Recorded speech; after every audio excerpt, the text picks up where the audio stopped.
Televisión, con el auspicio de Mundo Empresas. Transforma tu empresa en una hiperempresa. Nuevo Mage de Dongfeng. Vuelve a sentir la magia de manejar.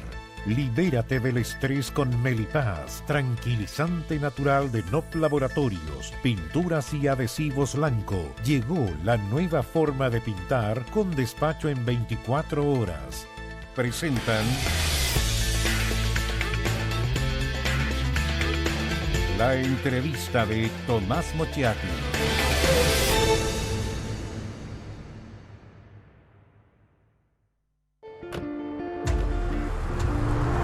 Tu vida está llena de recuerdos y lugares mágicos.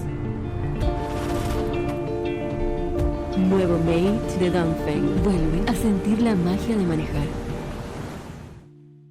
Hace 5 años el mundo cambió. El teletrabajo, las videoconferencias, las reuniones virtuales son parte de nuestra nueva realidad. La virtualización necesita redes con mayor capacidad para transferir datos y las empresas que no se adapten a esta nueva era corren el riesgo de estancarse. Contrata Mundo Empresas, la carretera perfecta para hacer crecer tu negocio. Con una fibra dedicada para que tengas la capacidad de gestionar grandes volúmenes de datos con mayor rapidez y estabilidad. Hay una gran diferencia entre una empresa cualquiera y una hiperempresa con Mundo. Transforma la tuya con Mundo Empresas, la fibra que te hace crecer. Contrata en tumundo.cl/empresas o llamando al 600-9100-200. El estrés y la ansiedad en estos tiempos es indudable. ¿Andas acelerado? ¿Sientes tu mente sobrepasada? ¿Te cuesta dormir bien? Para tranquilizarnos naturalmente, tenemos Melipaz, que calma la ansiedad, relaja y reduce el estrés. Libérate del estrés con Melipaz. Pide tu Melipaz en todas las farmacias del país y venta online con despacho a todo Chile.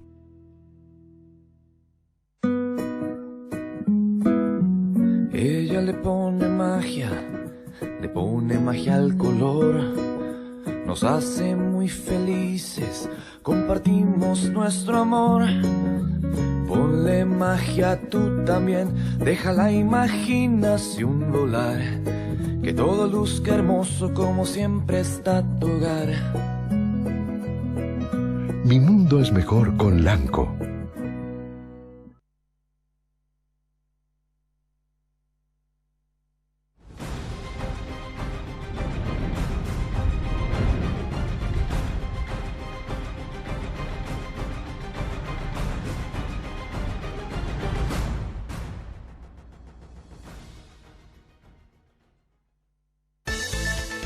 Melipaz para el estrés y Valupaz para el insomnio de NOP Laboratorios están presentando la entrevista de Tomás Mochiati.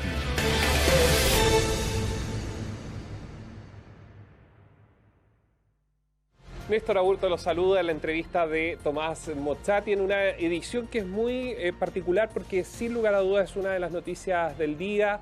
Esta entrega que se ha hecho de la Comisión por la Paz y el Entendimiento, después de 22 meses, convocado por el presidente de la República, Gabriel Boric, en que se buscó en una mesa de representación política, dirigencial, también empresarial, con Alfredo Moreno también a la cabeza, se buscó llegar a consensos, entregar propuestas al presidente de la República para buscar una salida a el conflicto que se ha originado en la que se denomina desde hace casi una década la macrozona sur.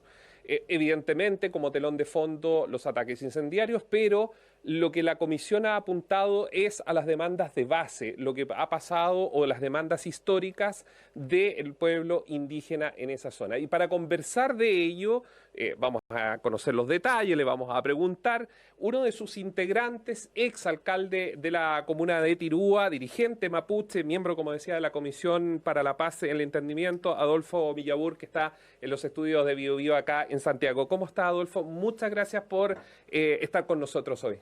Muchas gracias también por la invitación, Néstor, y naturalmente muy disponible a poder compartir lo que se vivió en este proceso de la comisión. Lo primero, fue eran 8 los integrantes, 7, no fue unánime, pero 7 de ustedes votaron a favor de esta propuesta que finalmente se le entrega al presidente, y solo hubo una, Sebastián Avellán, que rechazó básicamente lo que se estaba proponiendo. La primera pregunta, ¿está conforme con este documento que lo vamos a entrar a analizar de inmediato?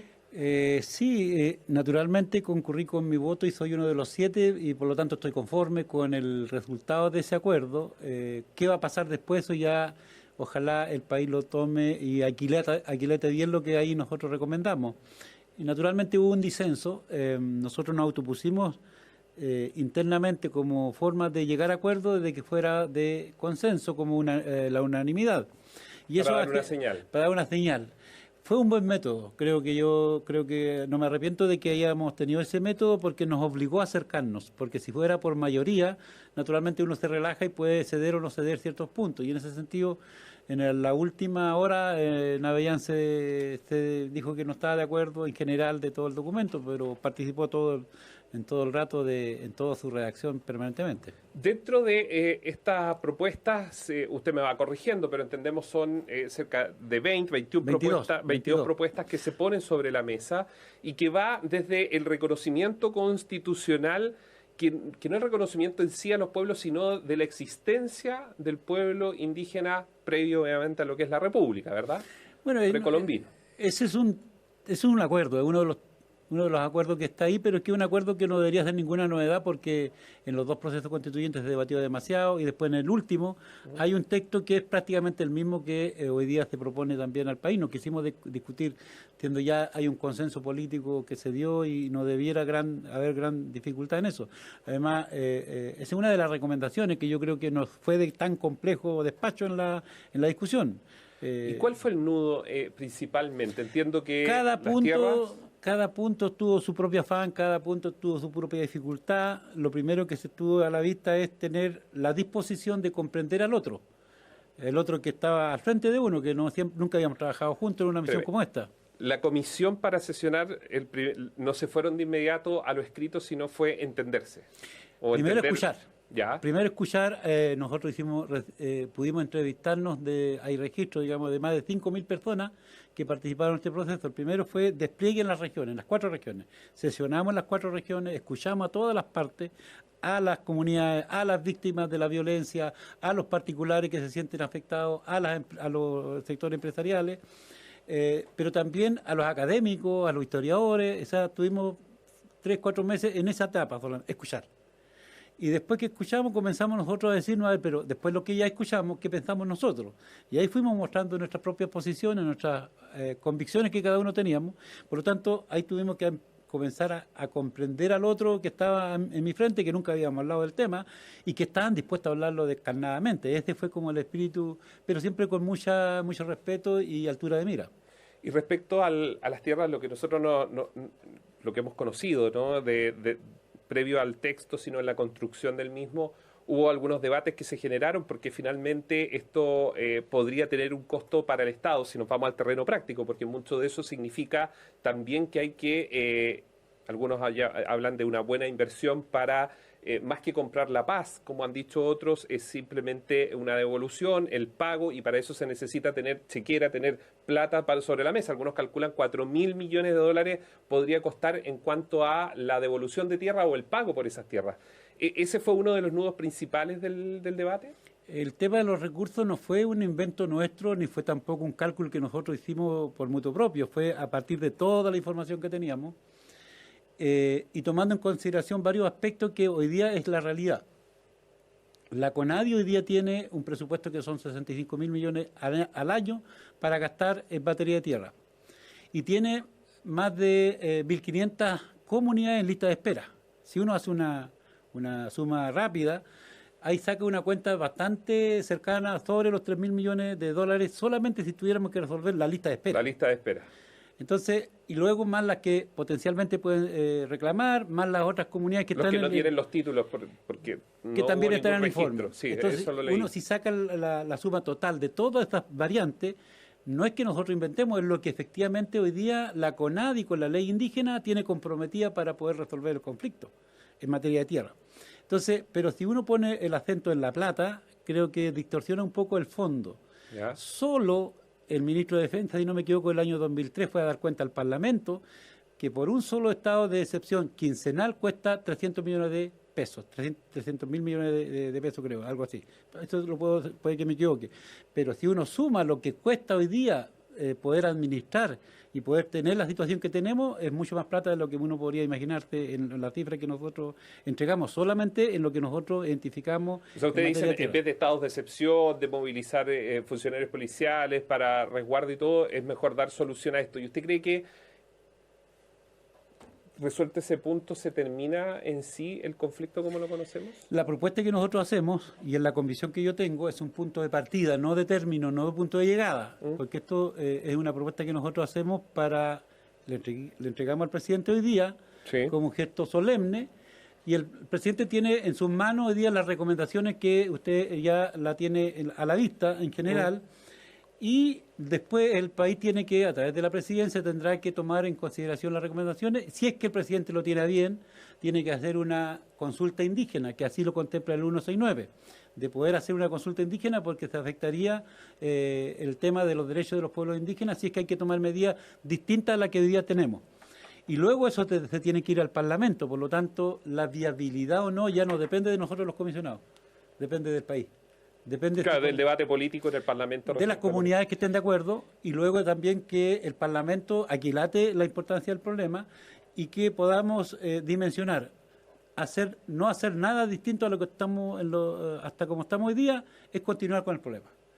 Entonces nosotros nos atrevimos a plantear algo distinto para comenzar a salir de esta conflictividad que estamos viviendo. En esto se fija, porque probablemente no lo saben quienes nos están viendo en su casa, nos están escuchando, actualmente están los títulos de merced y están las comunidades que han hecho la demanda que no tienen ninguna documentación, que aseguran que fueron violentados o muertos sus antepasados, que ellos fueron desplazados de las zonas donde estuvieron. Al menos eso es lo que ustedes escucharon también en la misma comisión. Es decir, no hay un documento que yo diga, esta tierra aquí está, este es un título de merced, o puedo tener algún registro de que esta propiedad fue mía en el pasado.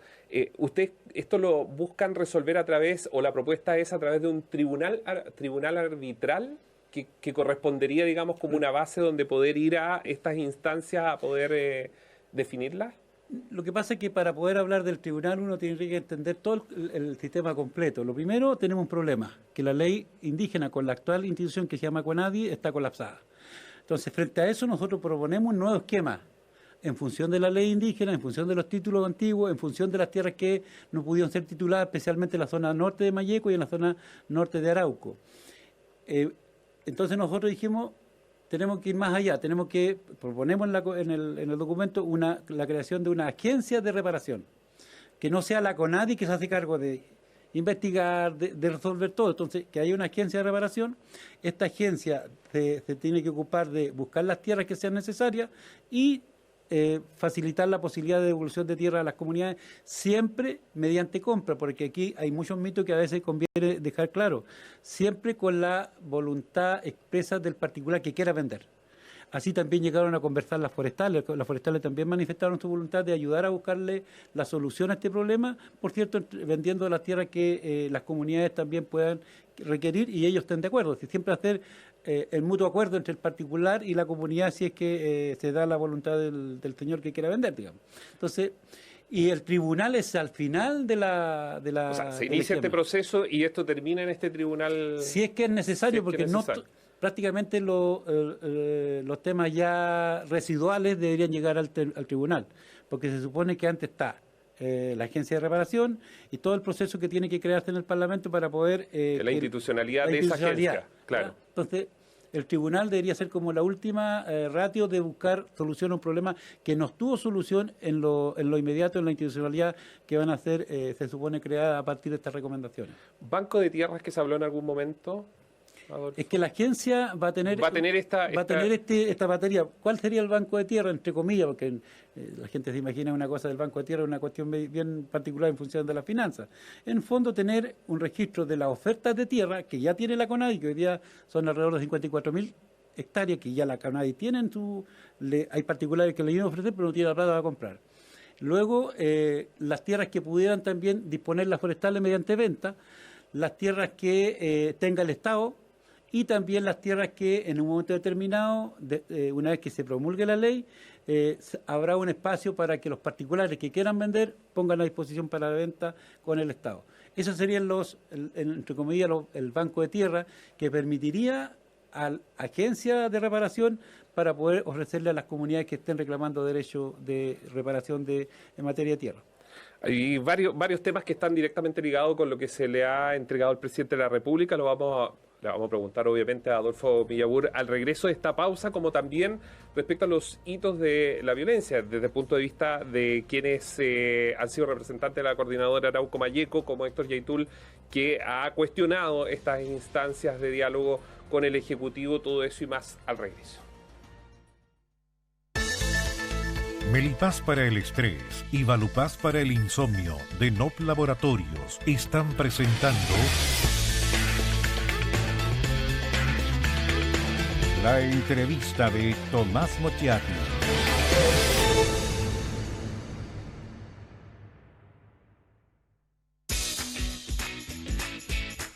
Estás viendo la entrevista de Tomás Mochiati.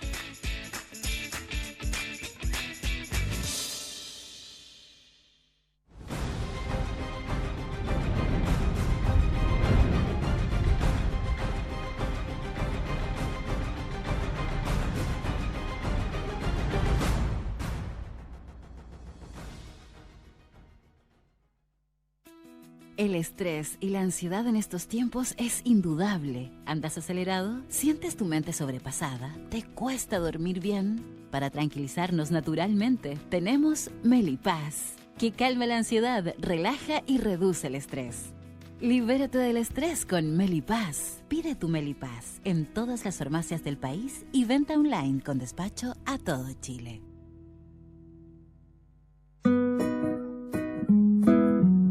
Ella le pone magia al color, nos hace muy felices, compartimos nuestro amor. Ponle magia tú también, deja la imaginación volar, que todo luzca hermoso como siempre está tu hogar. Mi mundo es mejor con Lanco.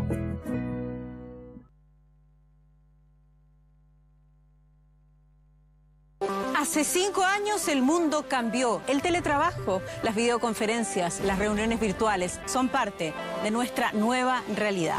La virtualización necesita redes con mayor capacidad para transferir datos y las empresas que no se adapten a esta nueva era corren el riesgo de estancarse. Contrata Mundo Empresas, la carretera perfecta para hacer crecer tu negocio. Con una fibra dedicada para que tengas la capacidad de gestionar grandes volúmenes de datos con mayor rapidez y estabilidad. Hay una gran diferencia entre una empresa cualquiera y una hiperempresa con Mundo. Transforma la tuya con Mundo Empresas, la fibra que te hace crecer. Contrata en tumundo.cl/empresas o llamando al 600 9100 200. Tu vida está llena de recuerdos y lugares mágicos. Nuevo Mate de Dongfeng. Vuelve a sentir la magia de manejar. Melipaz para el estrés y Valupaz para el insomnio de NOP Laboratorios están presentando la entrevista de Tomás Mochiati.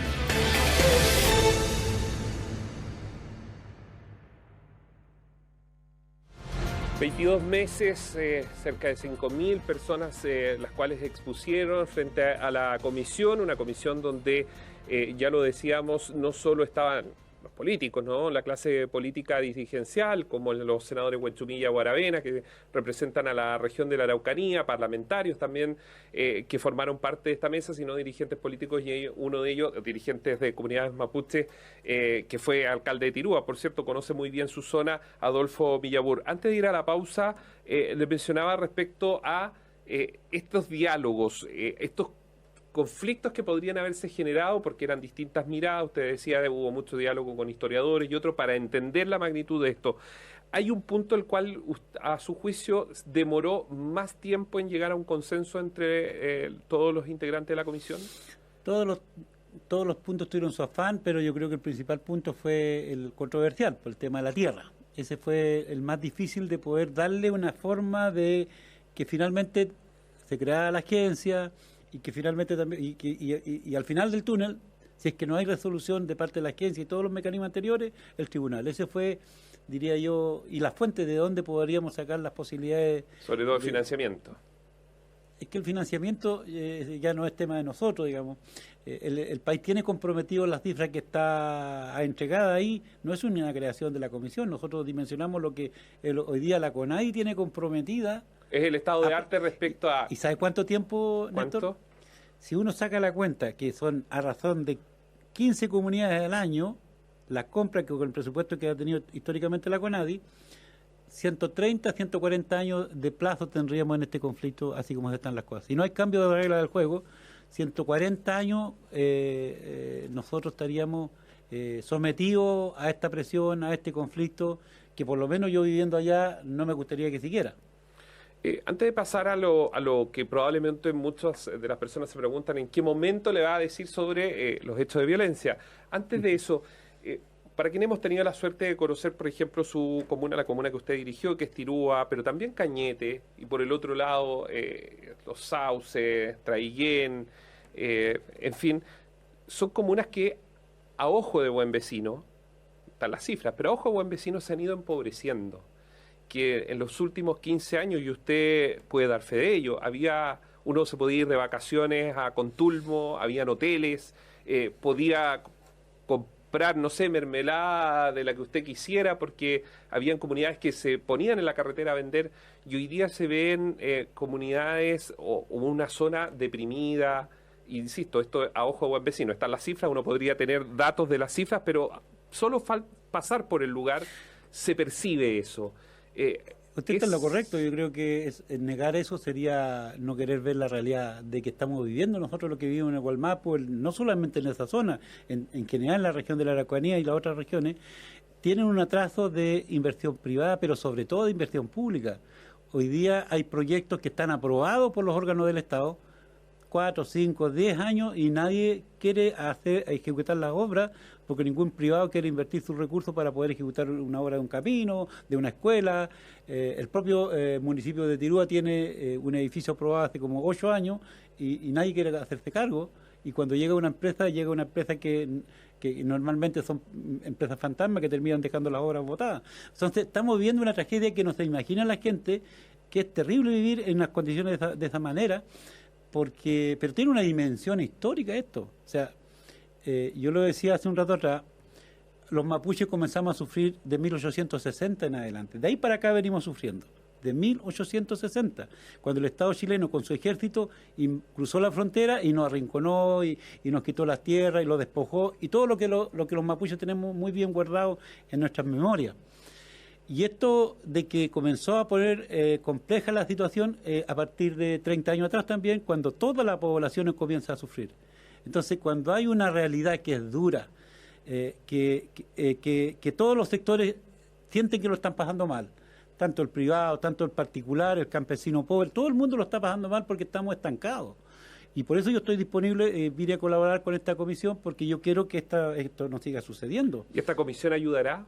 Esta comisión lo que pone aquí es una ruta orientadora de que este gobierno, en el tiempo que le queda, debería hacer la consulta sobre la materia del acuerdo, y luego el que venga tendrá que ver con discutir los proyectos de ley en el Parlamento. Entonces, no es para este gobierno, es por eso que el presidente Boric, entiendo yo, que dijo que tenía que convocar a todos los sectores involucrados, empresariales, políticos, dirigenciales, lo que están disponibles. A todos sentarse a la mesa para conversar. Adolfo, probablemente usted lo sabe, y usted lo sabe más que yo, porque vive en la zona.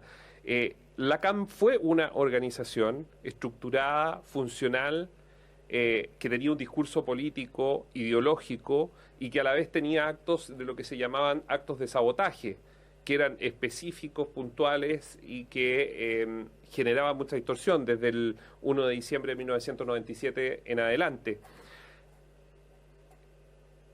Pero ahora vemos que es como tierra de nadie también estas organizaciones, que ya no tienen la misma estructura que tuvieron en su momento. ¿Y por qué se lo pregunto? Porque el Héctor Yaitul en una entrevista señala que todo esto, de la cual usted ha participado, es una farsa. Dice que todo estos diálogos y todo es una farsa. Yo ahí tengo dos preguntas que me gustaría que usted nos ayude a entender. Primero, ¿es representativo Héctor Yaitul hoy día dentro de estos movimientos? Y segundo, ¿estos movimientos tienen vida propia y muchos de ellos se han alejado de esa visión ideológica de la cual probablemente usted conoció o también comulgó? Mira, lo que yo diría es que conociendo lo que planteó la CAM, primero es una organización, o sea, sigue la organización, querámoslo, no es una organización que existe en el territorio, que se mueve en el territorio y que es parte también de la discusión que se está dando en la zona. Como usted bien dice, según lo que comenta la gente de la CAM, de que es una farsa, eso se verá en el tiempo, porque si es una farsa es cuando no pase nada. Yo vengo genuinamente a apostar a que las cosas cambien y espero yo que esto no sea una farsa, porque está a cargo de la presidencia, hoy lo entregamos, digamos, y también a cargo del Parlamento, nosotros lo pusimos a disposición del país. Si el país no aquilata, no entiende lo que nosotros proponemos, entonces tendrá razón la gente de la CAM. Y entonces nosotros estamos por la vía de que esto salga, nos quedamos como estamos o nos atrevemos a dar un paso hacia adelante.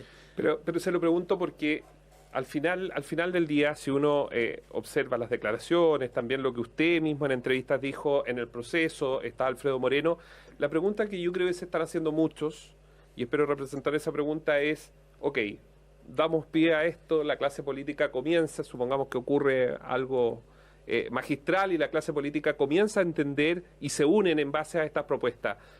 ¿Qué se hace entonces si persisten los ataques, si persisten las amenazas, el robo de madera, la marihuana que se cultiva en lugares donde para las policías se hace muy difícil el acceso o imposible? Yo vine a esta comisión porque es lo que yo creo que puedo hacer. Luego entregué el cargo y soy un ciudadano antirúa, no tengo ningún cargo de autoridad ni política. Y ahí tiene que entrar a dimensionar la realidad que vivimos los que están a cargo de gobernar el país y los que están a cargo de sacar adelante el país también. Pero lo único que yo les podría dar como respuesta es que si estas cosas siguen así, los únicos que sufren son los que vivimos allá. No tengo duda. Yo le decía hace un rato atrás en el acto con el presidente de que nosotros los mapuches estamos sufriendo hace rato. Todos los chilenos en general estamos sufriendo hace 30 años en nuestro territorio. Y no podemos seguir que las tragedias, que las muertes sigan habitando con nosotros, porque eso genera dolor. Y si el dolor se acumula, genera rabia. En ese sentido, cuando hay pérdida de manera injustificada de vida, de bienes materiales. Y eso hace que la región necesita con urgencia de que la política, que el empresariado se ponga de acuerdo y le demos una salida razonable a este problema, porque si no, ¿cuál es el camino? ¿Pero estos grupos querrán participar de eso o usted cree que con un paso que se puede dar más allá, estos grupos puedan quedar más aislados de pronto? Perder el miedo, porque aquí también uno se pregunta, uno lo veía cuando me ha tocado reportear la zona, y hay comunidades que tienen, o hay personas, no hablemos de comunidades, hay familias que tienen temor, como conversan, tienen temor de hablar, de decir, usted fue alcalde, yo me imagino que usted lo conoció, lo conoce, no me imagino, lo conoce, que hay personas que tienen miedo porque obviamente ocurren hechos de violencia, hay ataques incendiarios, porque probablemente nos vamos con los centros industriales, los 50 camiones, pero también se han quemado casas de comuneros mapuches. Cuando yo les estoy diciendo que lo pasamos mal, no estoy hablando de los bienes materiales solamente, que lo que se ha perdido, se han perdido vidas humanas de todas las partes. Por eso que hay un capítulo especial en las recomendaciones respecto a las víctimas de la violencia. Esta misión que logramos entregar hoy día, a mí personalmente me logró entender al otro en su dimensión de cómo ven ellos el problema y cuál sería la solución. Pero si no se toman medidas profunda, haciéndose cargo de la historia que tenemos nosotros los mapuches de atropello de nuestros derechos, de la realidad que estamos viviendo, y esperamos que cada vez que hay un incidente que son graves, que son desastrosos, que son lamentables, que son trágicos, para titulares en los medios de comunicación de la política es porque estamos en un país que no tiene muy buen pronóstico de la solución del problema de nuestro territorio. Adolfo, los jueces de la zona de la península de Arauco sintieron miedo y lo dijeron así en su momento, no sé si usted se acuerda, pero querían, y entiendo que siguen trabajando telemáticamente porque decían que vivir en la zona podía ser un riesgo, también así lo han advertido otras personas. ¿Usted nunca ha sentido miedo? Bueno, yo soy de allá, vivo allá. Uno pasa con... El estado de ánimo no es normal que uno tiene en ciertas circunstancias, o sea, las situaciones que ocurren de todas las más amplia gama, digamos, de violencia, porque vivir en estado de excepción 3 años, yo no sé si Santiago lo soportaría, si fuera Santiago en estado de excepción.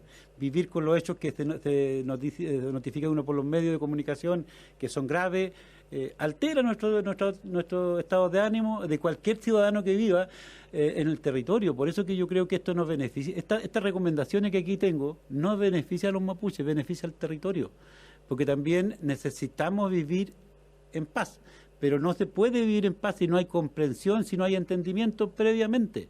Y tiene que haber entendimiento, comprensión y coraje para tomar decisiones, porque eso es lo que yo creo que le está faltando a la política. Coraje para tomar decisiones. Adolfo Millaure, muchas gracias por acompañarnos. Muchas gracias a usted. Y a ustedes, gracias por su sintonía. Recuerde que también usted puede hacer sus comentarios en las distintas plataformas de BioBio. Canal 9, BioBio Televisión, con el auspicio de Mundo Empresas. Transforma tu empresa en una hiperempresa. Nuevo Mage de Dongfeng. Vuelve a sentir la magia de manejar. Libérate del estrés con Melipaz, tranquilizante natural de NOP Laboratorios, pinturas y adhesivos Lanco. Llegó la nueva forma de pintar con despacho en 24 horas. Presentaron la entrevista de Tomás Mochiati.